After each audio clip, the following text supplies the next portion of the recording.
მოგესალმებით ძვირფასო მეგობრებო, როგორც ხედავთ, თქვენს წინაშე ბრძანდება ქალბატონი კამალა ჰარისი, ამერიკის ყოფილი ვიცე-პრეზიდენტი.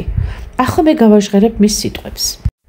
აი რატომ ვაპირებ ღიად დავუპირისპირდებ ფასების ხელოვნურად გაზრდის პრაქტიკას, როცა კომპანიები კრიტიკულ ვითარებებში პანდემიისა და სტიქიურ მოვლენების დროს სარგებლობენ ადამიანების საჭიროებებით და სამომხმარებლო ფასებს შეურაცხმყოფელად ზრდიან. ამას უნდა მოჰყვეს მკაცრი პასუხისგებლობა და შედეგი. როგორც ხედავთ, ამ სიტყვებს ეხმაურება კომპანია ლივგუდის დამაარსებელი ბატონი ბენ გლინსკი. მაგრამ ეს საკითხი მღელვარე და წინააღმდეგობრივია. ერთის მხრივ დიახ, ეკონომიკური რეალობა იცვლება. დოლარი აღარ ასრულებს იმავე როლს, რაც წარსულში ჰქონდა. მომხმარებლის ქცევა ტრანსფორმირდება. ადამიანები ძვირად ღირებულ პროდუქციას ანაცვლებენ ფასეულობაზე ორიენტირებული ხელმისაწვდომი არჩევანით.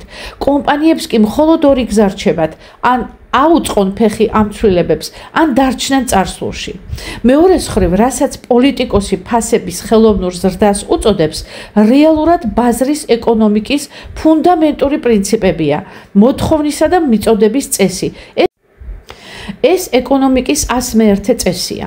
მაღაზიას არ აკისრია ვალდებულება მუდამ ჰქონდეს წყალი, ტუალეტის ქაღალდი ან სხვა საგნები, მაგრამ როცა ისინი შოულობენ და სთავაზობენ მომხმარებელს ამ დეფიციტურ პროდუქციას, მათ ფასს ზრდიან, რაც ბუნებრივი ეკონომიკური რეაქციაა შეზღუდულ რესურსზე.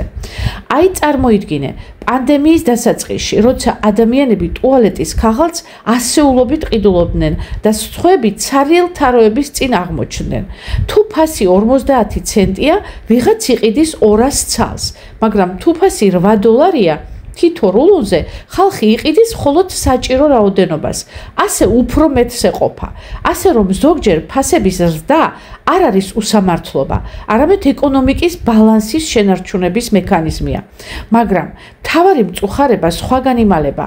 პოლიტიკოსი წუხს იმაზე, რომ ქარიშხლის შემდეგ წყლის ბოთლი შეიძლება $5 ღირდეს, რაც შეიძლება ადამიანმა ერთი ან ორჯერ შეიძინოს თელ სიცოცხლეში, მაგრამ ის არაფერს ამბობს იმ რეალურ ყოველდღიურ ძარცვაზე, რასაც ადამიანები სისტემატიურად განიცდიან. სტუდენტები, რომლებიც უნივერსიტეტიდან 200,000 ვალით გამოდიან და სამსახური არ აქვთ. ფარმაცევტული კომპანიები, რომლებიც წამალს 25 ცენტად აწარმოებენ და $18 ყიდიან.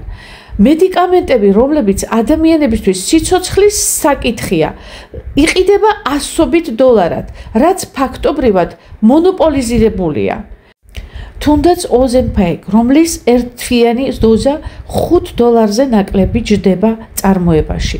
დამატებული ღირებულება ექიმის, აფთიაქის მიწოდების კომპენსაცია შეიძლება $200-მდე ავიდეს, მაგრამ რატო უნდა იყოს ფასი $700, $1000? ეს არის სწორედ ფასების ცინიკური ზრდა. მაგალითად, IG1 დაბალხარისხიანი ქიმიურად დამუშავებული ინგრედიენტებისგან შექმნილი პროდუქტი, რომელიც სარეკლამო კომპანიებში მილიონებს ხარჯავს ცნობილ სახეებზე, ხოლო პროდუქტი, რომელიც $8 ჯდება წარმოებაში, $99 იყიდება. ან სუპერბედს, რომლის მთავარი ინგრედიენტი ჭარხალია, არაორგანული და იაფი, ღირებულება $3, ფასი კი $40 ჯდება. ეს არის ის, რასაც რეალურად უნდა ვეძახოთ ფასების ხელოვნური გაზრდა. და სწორედ ამიტომ შეიქმნა ლივგუდი.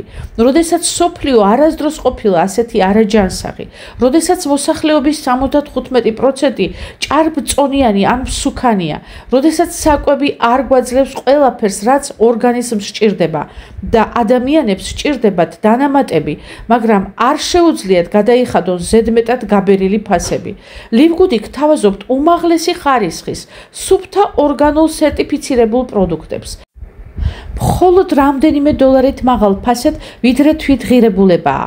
არავითარი რეკლამური ფარსი, არავითარი ფულის მოტყუება, უბრალოდ გამჭვირვალე სამართლიანი მოდელი და ხალხი ამას ხედავს. 2 წელზე ნაკლებ დროში 1,5 მილიონზე მეტი კმაყოფილი მომხმარებელი იყო. მათ უყვართ პროდუქტი, შედეგი და ბიზნესის მოდელი, იმიტომ რომ გონივრულია და მართალია. თუ შენც დაიღალე მოტყუებით, თუ არ გინდა ჯანმრთელობასა და ფინანსური მდგომარეობის შორის არჩევანის გაკეთება, მაშინ შემოგვიერთდი. ჩვენ ვქმნით სივრცეს, სადაც ორივე ჯანმრთელობაც და ფინანსური თავისუფლებაც ხელმისაწვდომია ყველასათვის. აი ეს არის ლივგუდი. Costco მართლაც საინტერესო ბიზნეს მოდელია. მათ შეერთებულ შტატებში თითქმის 100 მილიონი წევრი ჰყავთ.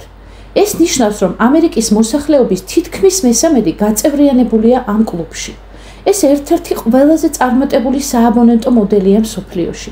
და საოცარია, რომ ბევრი ფიქრობს, თითქოს Costco-ს მოგება სწორედ პროდუქტის მასობრივ გაყიდვაშია, მაგრამ სინამდვილეში ნამდვილად არ არის ეს ასე.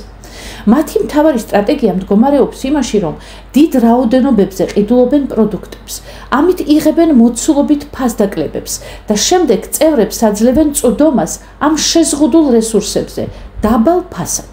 ის ფაქტი, რომ ადამიანს უნდა წევრობა, რათა შეიძინოს ეს პროდუქტები, სწორედ ეს წევრობაა კომპანიის სუფთა მოგება 100%-იანი მარჟა. აი წარმოიდგინე, შენ ფულს იხდი არა პროდუქტში, არამედ უფლება რომ გქონდეს შეიძინო ეს პროდუქტი. მთელი მათი ბიზნეს მოდელი მაქსიმალურად ეკონომიურია, ხოლო წევრობა მათი ძირითადი შემოსავალი. აი ზუსტად ეს მოდელი ავიღეთ ჩვენც, როცა ლივგუდს ვქმნიდით. Costco ყიდის მაღალი ხარისხის პროდუქციას მხოლოდ რამდენიმე დოლარით უფრო ძვირად, ვიდრე მათი თვითღირებულებაა. და ფულს აკეთებს არა პროდუქტზე, არამედ წევრობაზე. ლივგუდში კი ზუსტად იგივე პრინციპით მუშაობთ. წევრობა გიჯდება თვეში მხოლოდ $10 და ამით შენ იღებ წვდომას ყველაზე მაღალი ხარისხის კვებითი დანამატებზე მსოფლიოში. ფასად, რომელიც მხოლოდ რამოდენიმე დოლარით აღემატება მათ წარმოების ღირებულებას. ეს არის ერთგვარი მყიდველთა კლუბი, ზუსტად როგორც Costco.